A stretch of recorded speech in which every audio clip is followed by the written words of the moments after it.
Scott Morrison's address to the nation, the reviews have been mixed. Peter Wilkinson, did you feel informed, reassured, inspired? Well, certainly not inspired. So let's talk positives, then the negatives from a corporate affairs point of view. The first is he said three things, that our health is, the best is being done for our health, the best is being done to save our jobs, and we will get through this. Now what's missing? Australians are really practical people, and I don't think from a corporate affairs point of view he understood what Australians want to hear. On the same day that he did that broadcast, the United States has closed its borders. Italy has gone crazy. And Angela Merkel said that unless something is done, 60 to 70% of Germans are going to contract the coronavirus.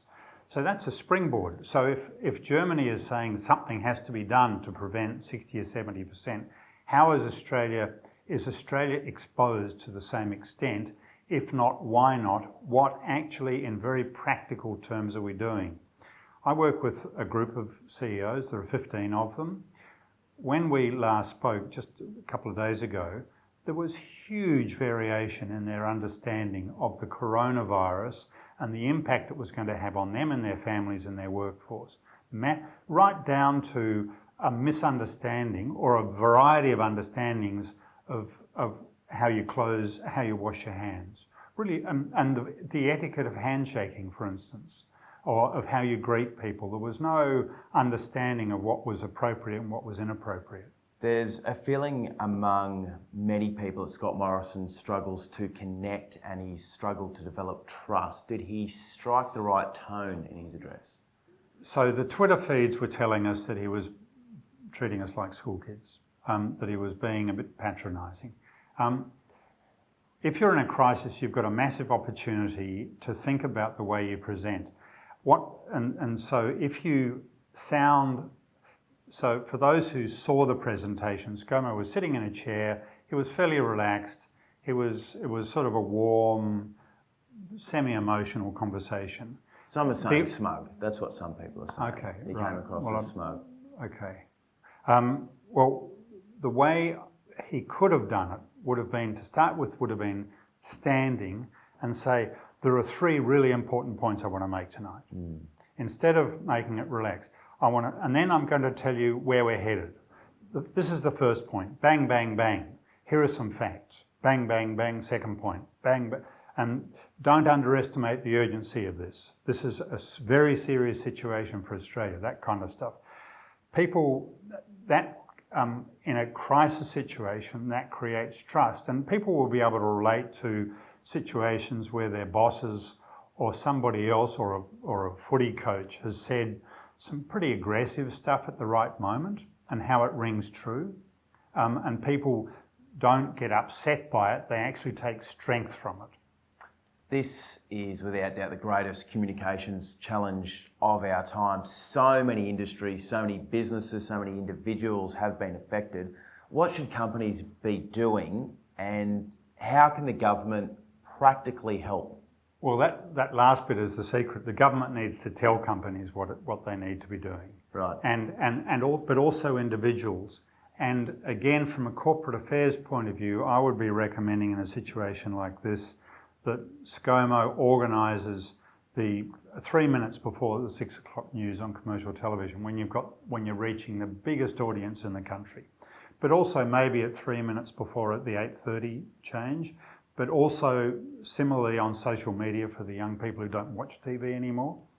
But really practical things, such as what we were talking about, but also how to clean the common areas in a house or in a business.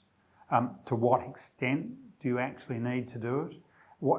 How thorough is a thorough clean? If somebody in the house is sick, how do you isolate them from the rest of the family? If somebody is sick in the office, how do you have to send them home if they've just got a cold? Or is a sniffle okay? Those kinds of really basic information, people are listening for that now. And when people are asking questions, that's the time you give them the information. Misinformation, fear, panic, there's plenty of that out there at the moment. Is there any upside to the crisis? Can we change behaviours for the better through really good communication? Okay. So you've heard the saying, crisis presents an opportunity. That isn't true all the time, but it is true when you've got anxiety. And right now we have the whole of Australia being anxious, riveted to the news, hungry for information. So it's a massive opportunity to create Australia-wide change. And an example of that would be in people's health, because if you're healthier, then you're less likely, or your immune system is going to be able to better combat the coronavirus. So the messages could be, if you're a smoker, now's a good time to reduce it if you can. If you're a bit overweight, now's the time to lose a bit of weight if you can, in preparation for the winter season. If you are not fit enough, now's the time to start walking, jogging, bike riding, whatever, to get fit so that your immune system is strong to manage the virus. And for companies and for people who run units inside companies, now's the time to press on them to increase productivity, because people are worried about job losses. Australia's productivity is slipping behind other countries, some other countries. And so now's the time to talk about reducing paperwork, making the tax system simpler, reforming a raft of legislation that slows down productivity. Peter Wilkinson, some really good practical advice. You stay healthy, everyone out there, look after yourselves.